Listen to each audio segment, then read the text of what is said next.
Hello and welcome to the Broadway Q&A presented by Playbill and the Growing Studio.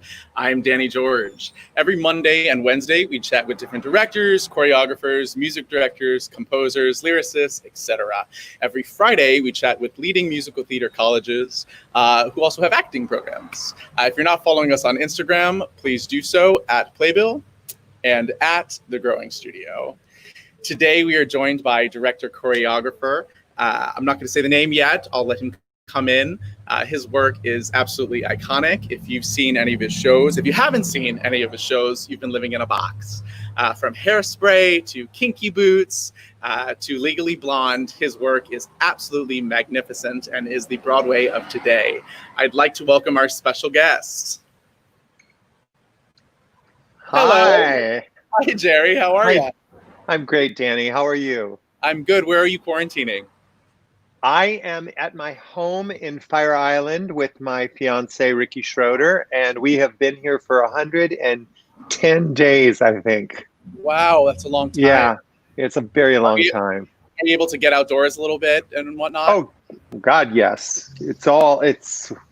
We're beautiful. We're very lucky. We're very fortunate here at the ocean, and it's a beautiful place to be. It's a beautiful place to be in quarantine if you have to be in quarantine. Definitely. You know, all of us in New York City, it's tough. We're living in boxes, so I'm so glad. Yeah, I came into the city 2 weeks ago because I broke a tooth and I had to get it fixed. And I was just walking through Times Square at 9:30 and it was absolutely crickets on a Thursday. And I thought, 40th year in New York City as a director-choreographer, I never ever saw that, and I never expected to see that. Right, it's crazy. It's all learning every day. Now, if any of our viewers have any questions for Jerry, please comment on Facebook or YouTube, and we'll be bringing on a couple of you today to ask questions. With that, I have a special guest who wants to come on and ask you a question, if that's okay, just to start. All right. What's going on? Hello.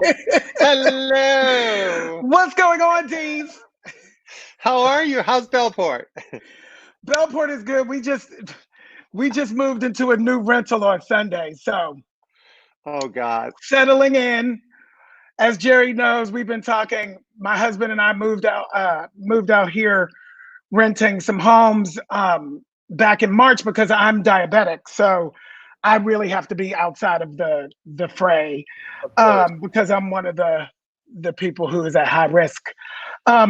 And so we've been out here since March, and we loved it so much that we bought something. So we're staying, and we're right across the bay from Jerry. Yeah, literally, we're across the bay from each other. You could swim to each other. No, we could. No. Yeah, we could actually walk to each other. The bay is so shallow. What you talk about today, Jerry? I have no idea. I'm just here to ask you questions. I'm just here to tell people to be safe and be smart and wear your damn mask. Please wash your damn hands. And don't listen to that bitch in the White House. Oh, God. I was just watching the news. It's crazy. Yeah. It's crazy. Yeah. And it's like you think that these infections are being made up? These hundreds, the people who don't want to wear masks and the people whose civil liberties are being, it's a virus. What on earth is, I've resigned to carrying masks in my car and putting them in the glove compartment. And every time I walk in the building, I've got some in my pockets ready to go because no matter where you go, people just won't wear them. Yeah, we have a collection so of masks weird. hanging on the wall here. We keep getting masks from friends and family. Make masks and send us masks. And I said, oh God, we're gonna get hopefully soon we'll all be able to autograph them and auction them off for charity. Oh, Billy, do you have a question for Jerry? I don't have no questions for him. I just came to say hello. I just came to surprise him and say hello. Honey, I'm going to let people who have real questions ask questions. Then I have a question for you, if that's okay. I have all the answers from him. What? Billy, your career, it's unbelievable. I loved watching you in Greece, and that number that you made, just the most brilliant thing. Back to high school. It's just so fantastic. That Jerry choreographed. Yes, You can ask Dennis Jones about it on Monday because he was in that number too. I will do. He's on Wednesday. I will definitely ask him. Or Wednesday, yeah. Billy, since you worked with Jerry so much, what is your favorite part about working with Jerry? His joy. Mm. His joy. You know, he that's what all of his work is based on. That's who he is as a human being. That's the energy that he infuses and brings into the room and infuses into our souls every day. And it's infectious. And, you know, he runs the room from a place of love and a place of joy. And that is, you know, I've learned a lot from that, you know, because it's not, like I said the other day, it's just not always like that. You know, you get spoiled when you work with somebody like Jerry because, you know, it's just not always a safe room. It's not always a joyful room like that. And, you know, as a director myself, you know, I take that energy and I remind myself every day of that energy and making the room, the creative space safe. You know, Billy's talking about safety because I think in a room when you're working with great actors and people you admire, you have to protect them. You have to make them feel like they're safe. And something flashed in my head as he was talking when we were in Chicago, you know, Stark, we were doing Not My Father's Son in Kinky Boots, and Stark and him, I had to go to them and say I was going to cut the number down one day during a matinee because the producers felt like it was too long and they were asking me to cut the number. And I knew that cutting the number probably wasn't the right thing to do, my instincts, but I did it because I wanted them to see it. We were in Chicago. That's what you do. You try things. I came to Billy, I came to Stark without a flinch of attitude. They came in onto the stage. We rehearsed it. We put it in the matinee. We listened to it. I went back to them between shows and I said, I'm putting it back. It's wrong. And I said, but it was great to learn the lesson. Yeah, and you have to try it. Because we were so in sync and so trusting of each other, we were able to do shit like that. Every day we were working on that show. He was able to put me in a bikini and panties too. We all love that. Remember that day? After I sent him to Mark Fisher. First I sent him to Mark Fisher Fitness. I said, honey, get ready. And so I get to Mark Fisher, I get my body snatched up. We get to there she goes. There's Miss Turner. I'm on. She's got a crown. She's got a crown. And so, so the first thing that I came out of, when that first scene where I'm changing into the spider outfit, it was supposed to be like a Playboy bunny bustier kind of thing, and we did it the first time and I took the thing off and it just wasn't really working. It just was not, it was too bulky. It was too of another time, actually. Yeah. It wasn't modern enough. It didn't feel modern enough. So it was like, stop, tech rehearsal, stop, just take 10, and so we move on and then the costume designer comes into the room at dinner time and he has a bra and panties. I told Greg Barnes, I said, Greg, go get a bra and panties and put some ruffles on it or something. And he came in and he said, we're going to put some ruffles on the panties, but this is what he wants you to wear. And I was like, okay, if he thinks I can pull it off, that's trust, honey. Yeah, That's and he pulled it off. Specific kind of trust. Gave me courage to show my body off. Annaleigh, what was your favorite part? Well, I love you. I'm going to go because I have to get on another call. I just came in to I love you, Billy. I love you. I'll talk to y'all soon. Have a wonderful time. Thanks for being Thanks for coming by. Yes. Oh, God. Bye. Hi, Annaleigh. Hi, Jerry. Hi, Danny. Hi, Jerry. Hi. How are you? I'm okay. How are you? Is that a new turban? Yeah, it's a new turban. I thought I had to change it up. I'm not wearing a wig, too, which means I really love you. I just chose to go au natural. I like that. I don't know what's happening. I don't know. I actually don't know what my natural hair color is. And I was like hoping that I would maybe have a little gray magic, but just in my eyebrows. What's up with that? And my chin hair. One of my chin hairs is gray. And I haven't shaved my armpits in a long time. So that's how I came today. Why? Why? Who cares? Yeah, exactly. How you guys doing? Good. We're good. It was a massive thunderstorm just now in Brooklyn. Oh, wow. We might get it here. We haven't gotten it here yet. How far away are you? I don't even know. I think it's like 60 miles from the city or something. 65. It's not that far. Magic. Yeah. Well, I'm coming tomorrow. Okay, come on out for a swim. Annaleigh, I want to ask you, what has been your favorite part of working with Jerry? Oh, I can't pick. You know, I was thinking kind of the other day, both Jerry and I come from sports people. Like my mom is an elementary school gym teacher, and Jerry's people are sports people, basketball. Yeah, all of it. And all of them. Yeah, we're like, we're both of us have that in common, that we're like the only people in the family who don't do sports. But my mom always reminds me that dancers are athletes, which she's always like, you're an athlete. We're all athletes, Annie. But one of the things that's the most special about being in a show with Jerry is that there's that feeling of safety that Billy was talking about, is that he creates a team.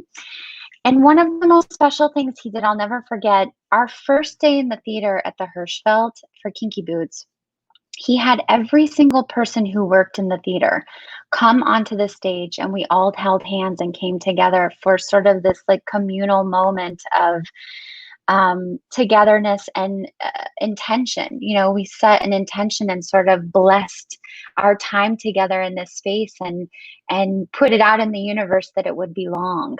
And it was. And I'll just never forget that. He creates a sense of community in the same way that like a great coach does. So like when I watched the documentary, did you guys see the documentary about Michael Jordan on ESPN that just came out? No, I have to watch it. I have to watch it. It's incredible. Yeah. It's incredible. And Michael Jordan often talks about his experience with his coaches, and certainly the coach that he worked with the most with the Bulls. I like him really bad with all the names. I know his name is Phil.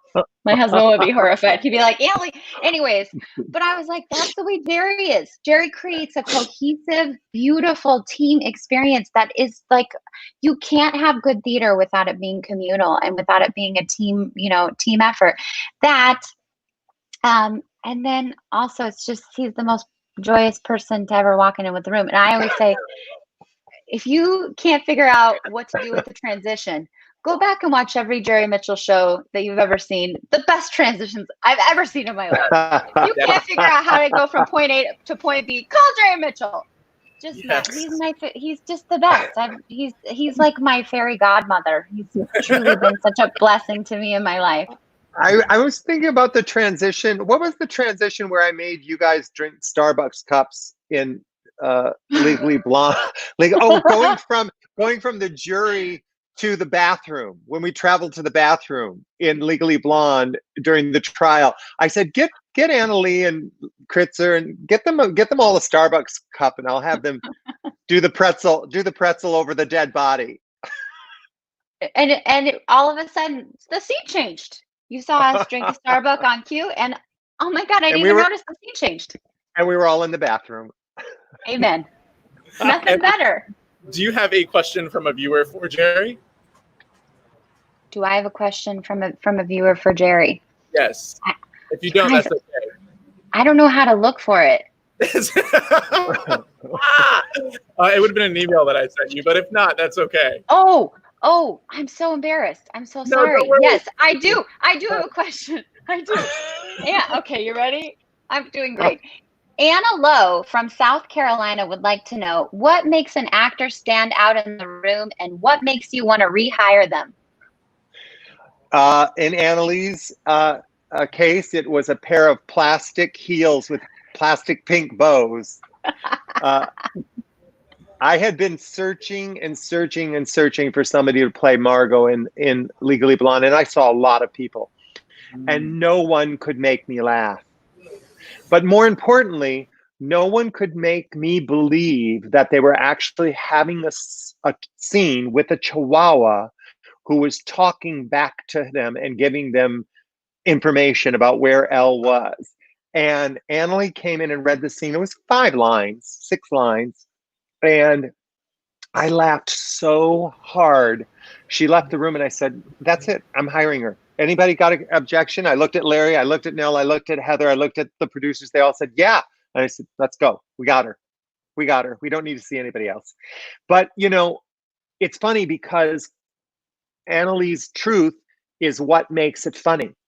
And we were in Chicago with Kinky Boots, and we were adding things because the audience was telling us they wanted her character Lauren to end up with Charlie. And Harvey came in one day with literally 4 lines that stopped the finale, where she stopped, whoa, wait a minute. And she does those lines and she asks him if he's still dating girls to Charlie. And I said to Harvey, he said, you're not going to like this. You're not going to want to stop the finale for this. And I looked at it, I said, this is hilarious. I said, Annaleigh, we're stopping the finale for these 5 lines. And it was a slam dunk. It was a slam dunk. Yeah. So, you know. I had this, I feel like this is sort of a magical thing about my life as an actor. You know, when you're first starting out, it's so hard and for everybody and all the things, but I had 3 solid years of auditions. I would go to EPAs and chorus calls and nobody called me back for anything for many reasons. One big reason, I had a terrible book and didn't know it. I was singing the wrong things. I had no idea. But also it just was not part of the plan. It wasn't meant to be. It wasn't Bashert. But I was at one of those like breaking points where I was like, am I supposed to do something else? Like, what is happening here?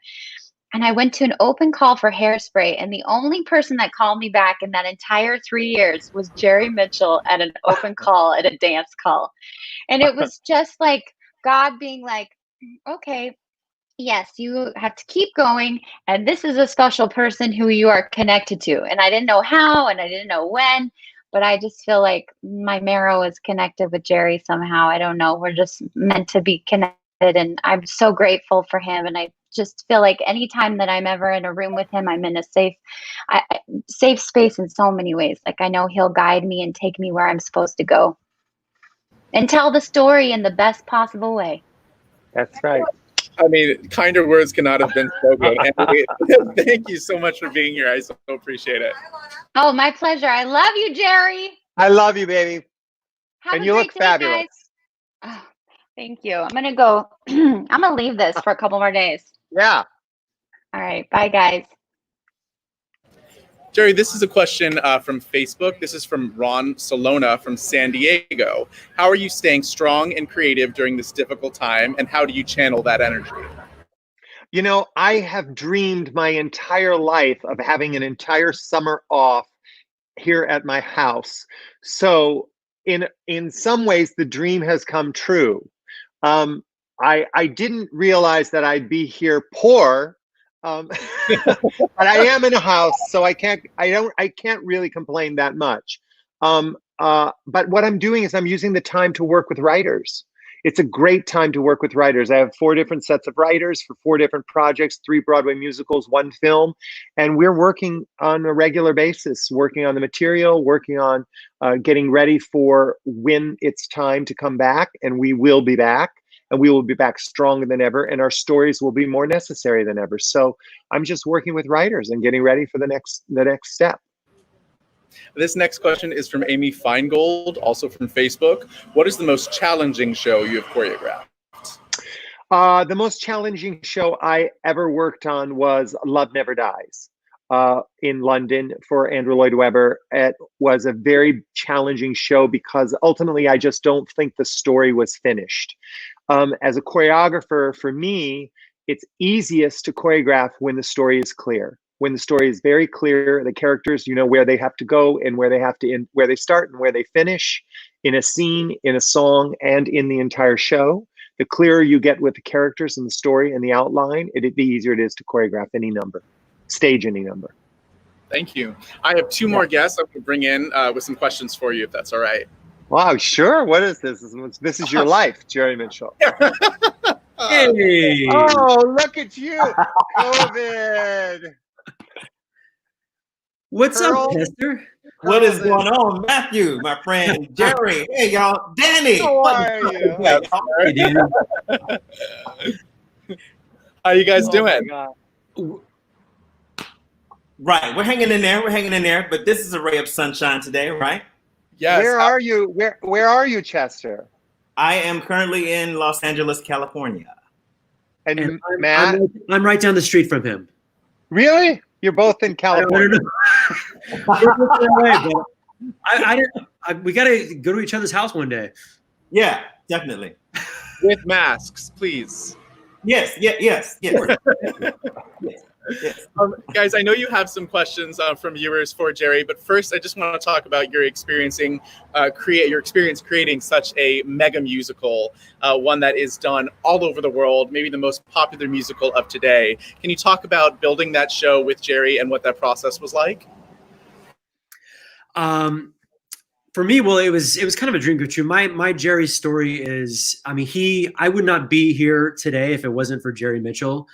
I auditioned for Rocky Horror, and I got the part of Rocky, and I was like, I'm gonna go do this boy band, and that didn't work out. So I came back, and Jerry was like, he found out I wasn't in the band anymore, and he was like, you got to come be in Rocky Horror, and it's just in the ensemble. I was like, great, whatever, I need a job. And then after that, he's like, you got to do this reading. It was the last reading of Hairspray that they did before they started production, and he invited me to be a part of it, and that was really what changed my life. And I you know, Jerry is my North Star, my guiding light, my mentor. I love him so much, and then within the process of Hairspray, you know, I was playing Fender for the first 2 weeks of rehearsal, and then the guy playing Link got a movie, and I got bumped up.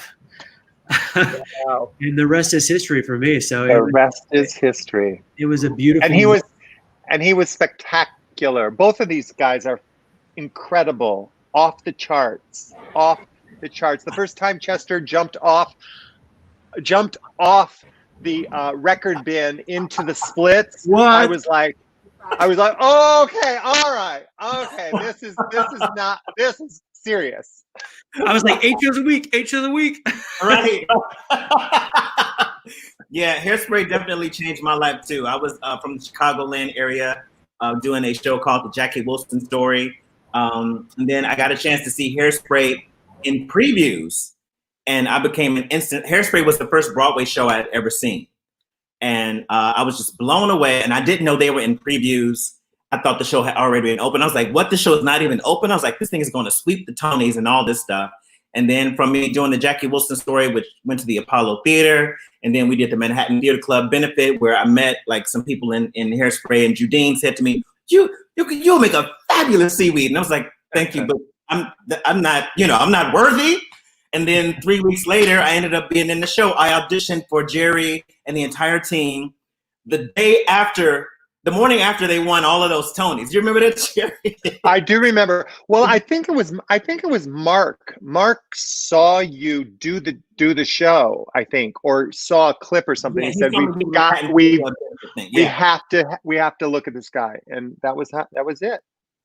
Yeah, and so I just want to thank you for changing my life. Hairspray is still my favorite show to date.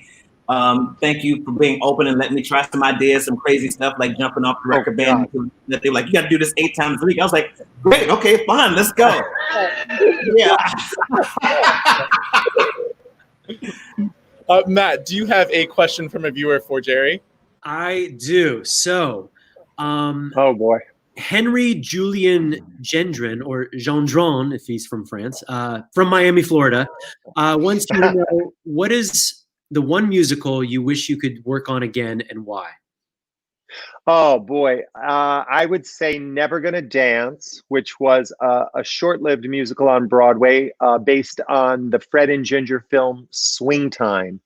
I just loved the dancing in it. The dancing was incredible. Noah Racy and Nancy Lemininger killed it, and it was some of my favorite dancing to do because I grew up on that choreography, and it just didn't get its just desserts. Yeah, We didn't go out of town. All musicals should go out of town because you have more time to work on the material and get it right before you come to Broadway. And we didn't go out of town. And I think if it would have gone out of town, that show would have benefited in a big way. what was the dance show you did more recently in Chicago, out of town? Halftime with Andre de Shields and all of Nancy Tickerton, all the senior citizens, Lilius White. Yeah. The senior citizens. I call them master citizens. It was great. That was equally as great. A great show. But Never Gonna Dance. Never Gonna Dance. Never Gonna Dance. All right. What you guys see time in the future? You might. Who knows? We did it at the Paper Mill Playhouse, and we had work to do, and everybody sort of went on to their other projects. Bob and Chad went on to Prom. Nell went on to Mean Girls, and I went on to Becoming Nancy, and so we were all pulled away from the project. So we haven't been together in a long time. Cool. Chester, do you have a question for Jerry? Yes. Mark Andrew DeBell from Haiti wants to know, if you could turn one movie into a musical, what would it be and why? One movie into a musical. Oh God, I don't really look at movies and think, oh God, I have to turn that into a musical. What is the one? Ricky, what's that music? Oh yeah, Miss Congeniality. Everybody wants me to do Miss Congeniality. Yeah. And the funny thing is I really do like that movie, and I could see it being a musical. Another one that I think would be a great musical. Did you ever see the movie Like Mike? Lil Bow Wow starred in it. No. It's the boys' version of Annie. He's in an orphanage, and and they get shoes delivered, and he gets a pair of shoes, and they tease him, and they have an MJ on the tongue, and he thinks it's Michael Jordan's shoes, and so they throw him on a telephone line. He crawls in the rain to get him, and it's electric shock, and he falls down. When he puts the shoes on, he can stuff it. This little kid, and he becomes the star of the Lakers game. And he has to room with one of the players who's like not being, cool and is doing some bad things. And anyways, he ends up adopting him, and he gets to bring his friend along. And it's about family, really. It's about wow, creating the family you want when you don't have the family you were born into. It's a beautiful story. I see it as a musical, slam dunk. Yeah, I'm seeing some passion. I'm feeling some passion there, Jerry, on that one. I'm seeing some trampoline work. Maybe. Because you could do all of the basketball sequences on a jumbotron, and you'd never have to see any of them until the last one where he stuffs it. You could have him on a pick wire. He could go up this little kid and stuff. It would be incredible. One of my favorite things you choreographed was with a basketball theme was from Full Monty. Michael Jordan's Ball. So good. I mean, really, that was like Annaleigh said earlier. I was raised in a sports family, so that show, that number really, Papa. That number really was just me hanging out with my brothers playing a pickup game of basketball. I love it. Yeah. I love it. Thank you so much for being here. I really appreciate it. I can't believe you guys showed up. Thank you. Mwah, mwah. I love you. My favorite thing is it was supposed to be a surprise, and then I saw Jerry's tweet. He repost he did. He was like, special appearances by. I was like, he knew. I did see it this morning, but I tweeted that before I read it.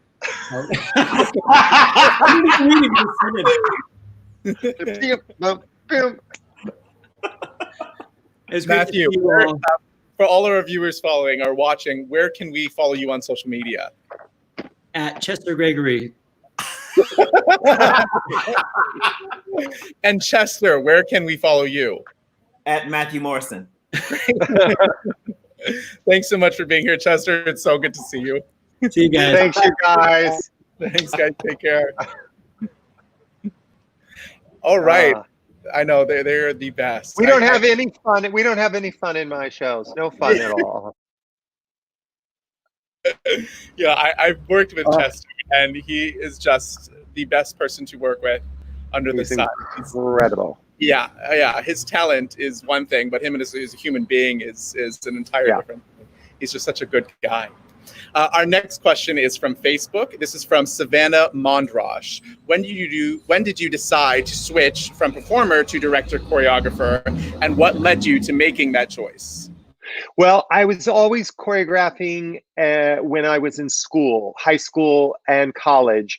Got to New York as a dancer, obviously, and then I started assisting the choreographers, and I was in my 4th Broadway show. It was On Your Toes with Makarova, and doing the Balanchine ballets, and Donald Sadler was choreographing the new stuff.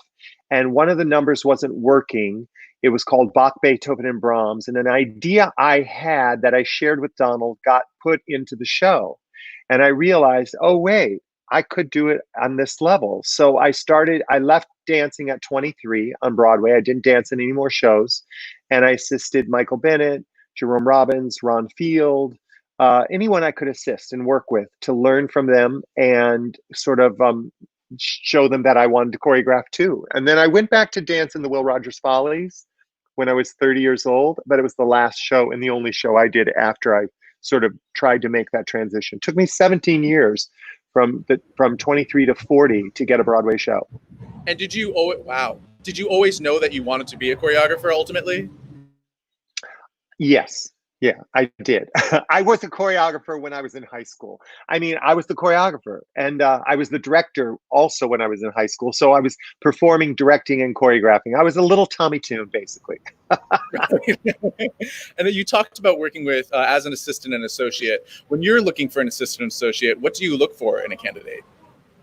Well, I've had some amazing assistants and associates with me. One you'll be talking to next week, Dennis Jones, Sergio Trujillo, another Michelle Lynch. Rusty Mowry has been with me the longest, from Hairspray all the way through till now. And I'm looking for someone who understands the way that I like to think, but also isn't afraid to come into the room with their own ideas and share them with me. And now I'm looking for somebody who can do the things that I can't do anymore, like jump into the splits. I think you could probably still pull it off. I could get down, but not in the full split. I can jump into a half split. This is a very specific question. This is from Kim Parks from Facebook. Did you originally want Lola to wear the boots on the treadmill for everybody say, yeah, that is some hard choreo? Actually, I did not want Lola to wear the boots on the treadmill. I had thought it would be exciting to actually see the boots come down the treadmill with no one in them. I did think about, when we were choreographing the numbers, I was creating the number, I thought, well, maybe she puts them on halfway through the number and then jumps up on the treadmill. But then I still had a whole second act. And so I decided I wanted to open the second act with her in the boots doing What a Man. And What a Man originally had all the angels in it and all this choreography. It was a huge tango number. Right. And the costumes were all red and black. And I cut the number before we ever performed it. And Harvey I said, I have this feeling the angels shouldn't be here. They don't belong here. Remember what I said about story? So I cut it. And when we were going to Chicago, I said to Greg Barnes, well, just bring the costumes in case, because who knows? He brought the costumes. The costumes for that number ended up being the costumes for Land of Lola, because when we got to Chicago and I saw the original Land of Lola costumes, they were each a flower. I cut those costumes and I put them in the tango costumes because they were more sexy and red and passionate. So there you go. Thank you. This question is from Stephanie Lamos, also from Facebook. What is the best advice you have ever been given as a dancer or a choreographer? What a great question. The best advice that I've been given, and the advice that I give to everyone who comes into audition, or every time I'm talking to young people, is figure out who you are and then be the best version of yourself. Because when you come into an audition, you're not auditioning against anyone. The only person you're in competition with is yourself. I'm looking for authenticity. I'm looking for someone who knows who they are and knows how to be who they are. And it's my job to teach you the steps. It's the musical director's job to teach you the notes. But if you have the talent to come in and work, and you know who you are, you're confident in who you are, that really is what turns me on and makes me want to hire you. This question relates to that. This is from YouTube. This is from a younger viewer named Ethan Music. The question is, what advice would you give for teens and young actors wanting to be on Broadway? What should they work on? You should get as much experience as you possibly can. I can only speak from my own. I was in the high school, things in high school. We had a local Village Players. I was in shows with them. I did community theater at KCYT in Kalamazoo. I was an apprentice at the Hope Summer Repertory Theater in Holland, Michigan. I went to the university. I went to Webster University. I was in the conservatory program for musical theater. And education for me, those 2 years at Webster were everything. If I'd have come to New York, I probably would have either ended up in the river, or I would have ended up completely, pulled in 9,000 directions. College helped focus me, and the conservatory focused me into what it was I wanted. So yeah, get experience. Thank you. I'm just gonna let this truck pass. Sorry, I am conducting from Pound Ridge, New York City right now. We're moving. It's a little crazy.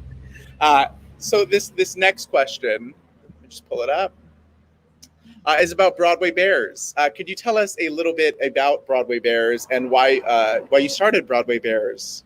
Oh gosh. Okay. So I came to New York City in 1980. This September, I will have been a working dancer, actor, choreographer, director and producer of Broadway Bears for 40 years in New York City. It's kind of crazy, but when I came in 1980, the AIDS crisis was just taking its hold on the city, and by 1990, I had lost my 8 closest friends to AIDS from college. My 8 closest buddies from college were all dead.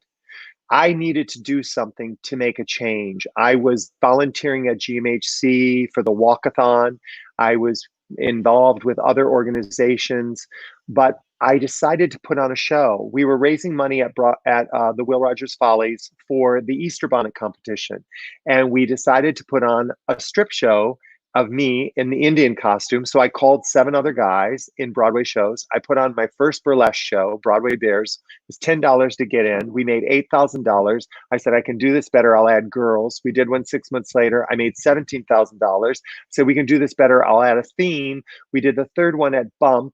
We made $30,000 or $40,000. And then it just snowballed. The idea of I did something because I wanted our community to come together and to be able to respond at a time when we all felt helpless, not unlike what's going on right now.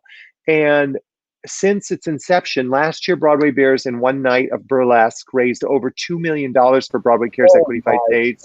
And since its inception, we've raised over $21 million stripping, burlesque, comedy, dance, singing, acting. It's like going to a Katy Perry concert, but Katy Perry's nowhere to be found. The Katy Perry is the stars who are on Broadway shows on every Broadway stage, getting to do the things that they never get to do in a Broadway show because they're so freaking talented. I mean, Terry, with ambition, I wouldn't be surprised if Katy Perry did it this year or next year.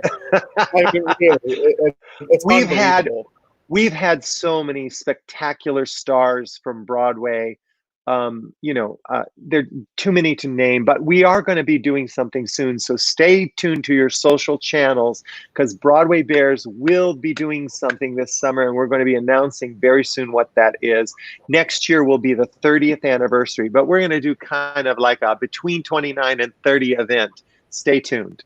Good. Well, we at Playbill and the Growing Studio will be supporting you, watching you, pushing for it, and they're behind you 100%. It's unbelievable what you do. I have another question from YouTube. This is from a viewer named Ray DeMarco. When you create the choreography, are you inspired by music first or by book first? What's your process?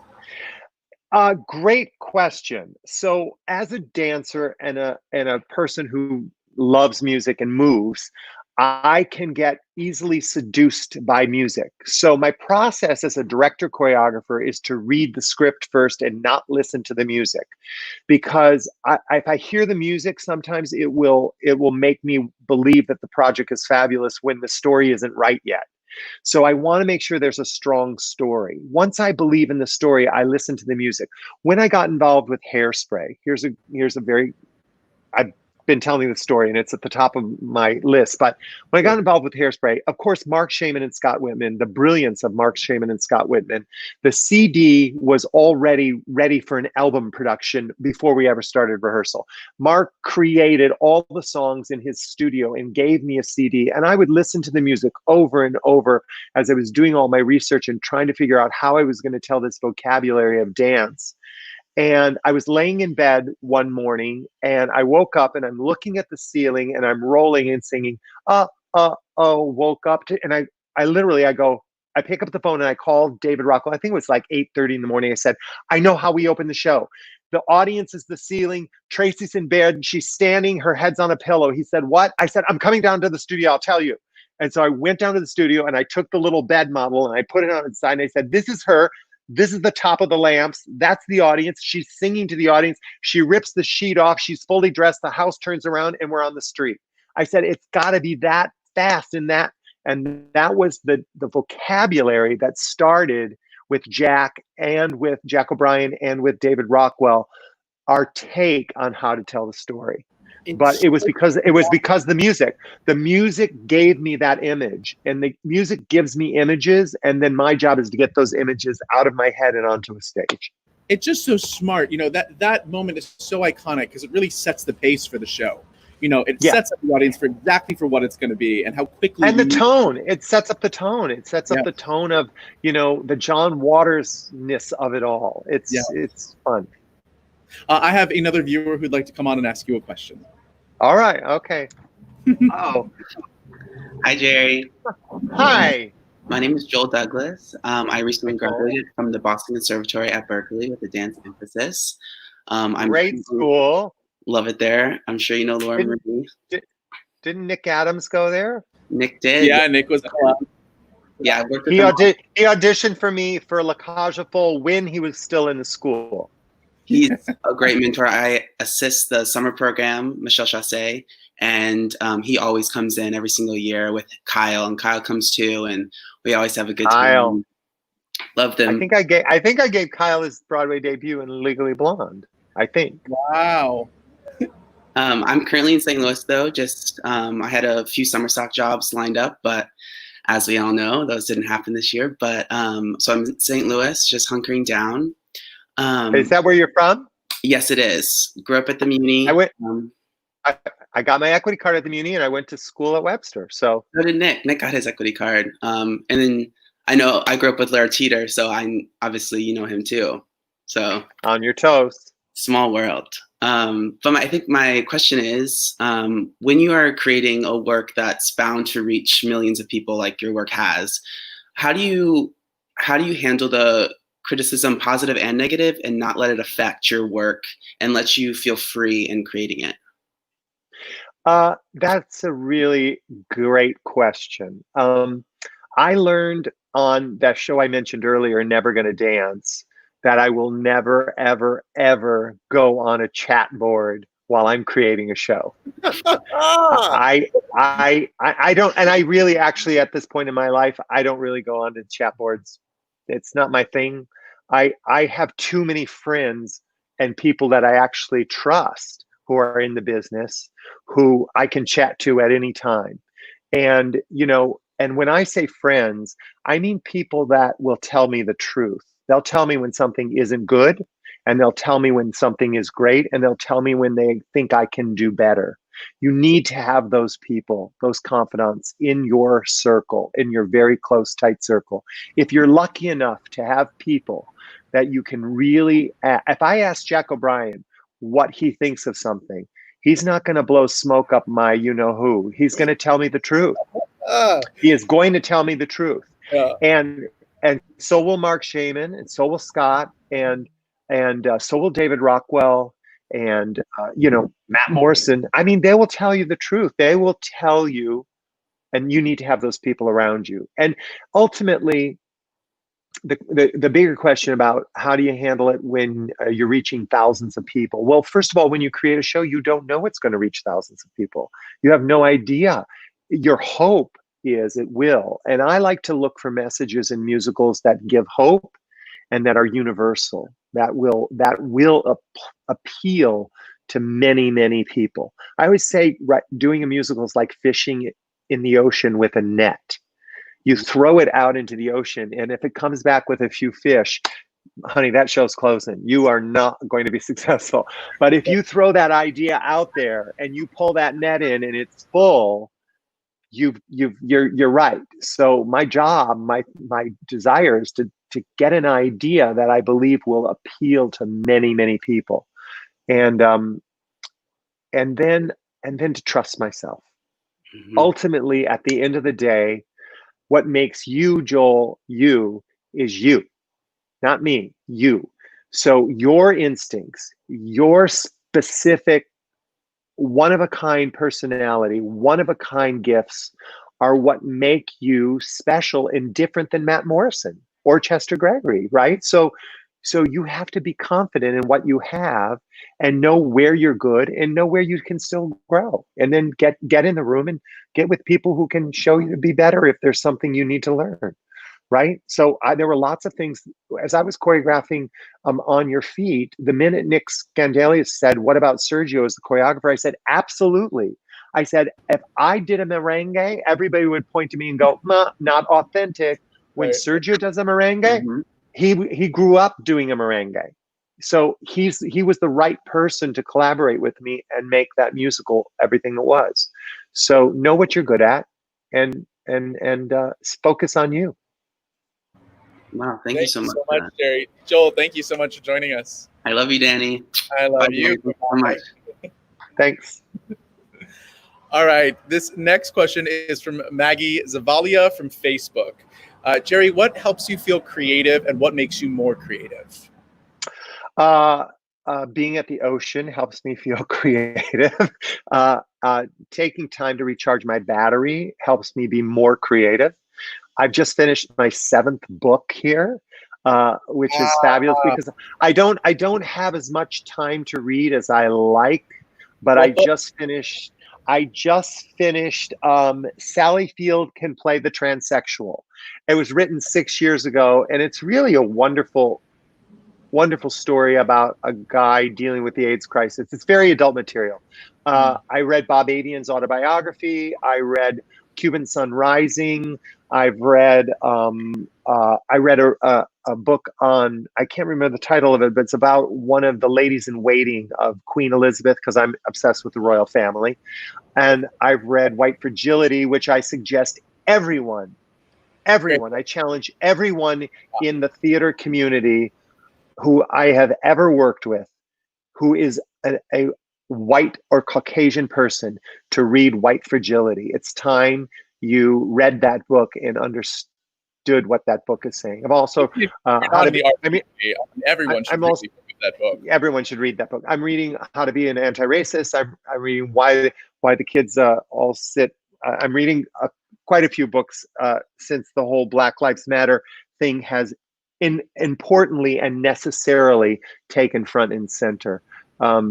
So yeah, I've been reading a lot, and reading is fabulous. I love reading. And besides reading scripts, I've been reading actual books.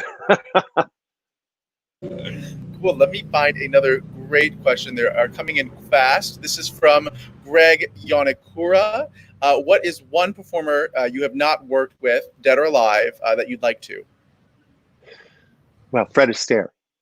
Fred Astaire was the one person I never met and never got a chance to work with. I did work with Gene Kelly, and I partnered Sid Charisse twice on a television show, and on the Academy Awards, I danced with Sid Charisse at her request. It was the second time we worked together, but I never got to meet or work with Fred Astaire, and I wish I had. You know, I think Fred Astaire is probably the most popular answer. I've heard this question asked before, and every choreographer that we speak to feels the same way. You know, he's just well. When I talk about authenticity and uniqueness and what you bring, you know, there was no one more unique in style and substance than Fred Astaire. This next question is from David Gordon. I saw Will Rogers Follies a couple of times at the Palace. It was such a fun show. What was it like working with the creative giants like Tommy Tune, Betty Condon, and Adolph Green? Well, the creative giants were brilliant. I you know, fangirled Tommy Tune ever since I stepped into New York City. Yeah. So to actually working a show with him, my admiration runs. I was so in love with Nine. I was so in love with Grand Hotel. I was so in love with his work. So it was just sensational. And Betty and Adolph were brilliant. I actually also got to work with them as we were creating Jerome Robbins Broadway. I got to work with them on recreating, at the time, the You Got Me number with Jerry Robbins, Nancy Walker, Betty and Adolph. It was truly a magical moment. But the one person you've left out of that list is Jeff Calhoun, the director-choreographer. Jeff was the associate on the show to Tommy Tune, and Jeff and Patty DeBeck really were the creative minds behind the choreography with Tommy. I later assisted Jeff on Grease, and we are great friends because we danced together in the film The Best Little House in Texas. But Jeff's brilliance truly was magical in that show, and a big part of it. Jeff teaches at the Growing Studio, and he is an unbelievable teacher. Just as tremendous as he is this director, sitting in a room with him is like, you know, your jaw is just on the floor the entire time. You have, I don't know much about it, but I know you've created something where teachers across the country or theaters can stage productions that you've already worked on. It is such not just me. We've got some of Sergio's shows. We've got the original Annie. We've got what I created was, because of Legally Blonde and Legally Blonde being on the internet from the MTV. Yeah. I found a lot of kids wanted to do my choreography, so I wanted them to do it, but I wanted them to do it the right way, because I've seen a lot of versions where they're not doing it the right way. So, of course, also I wanted them to be respectful to me as a choreographer and realize that it's my license and they need a license in order to do it. Whether there's money exchanged or not wasn't really the point, but I started a company called The Original Production because I wanted young people I wanted to collaborate with them. When I was a kid, this service, the internet, wasn't around. I would have dreamed to have been able to talk to Jerry Robbins and known the reasons behind the moves in West Side Story. I actually eventually got that experience, but it came much later in my life. So I wanted to be able to show the choreography to the kids, teach it to them from me, and then also talk to them about why the steps are necessary and what I was thinking behind the steps. That is what The Original Production does. It takes the choreographer's original choreography, it teaches it to you, but it also gives you the reasoning behind the steps, because steps are only steps unless there's a story behind them in musical theater.